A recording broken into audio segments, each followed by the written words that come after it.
Hi guys, annyeonghaseyo. So, good morning sa ating lahat guys, sa ating 24,000 followers sa Facebook. Good morning guys.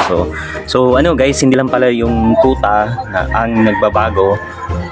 Yung skill test nyo pala guys ay ibang-iba na sa skill test namin dati. Kasi dati meron kaming bolts and nuts, hanging rings, insert pin. Sa ngayon guys, kay LT22 na mag-exam ngayon, ang skill test nyo ay iba na. So wala na yung mga ganon. Sa ngayon, yung kaibahan guys is yung magtutula kayo ng push card, hand card, tapos inuurasan kayo.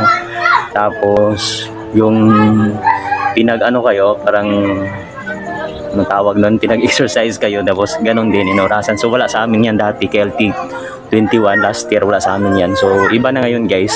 Oo. So paghandaan nyo yun guys para sa actually para lang naman yon sa mga makakapasa sa exam guys. So wag nyo munang problemahin yon kasi focus muna kayo sa exam guys para maipasa natin yung exam ha. Okay. So ano guys, laban lang sa ating KLT22 na mag-exam this year.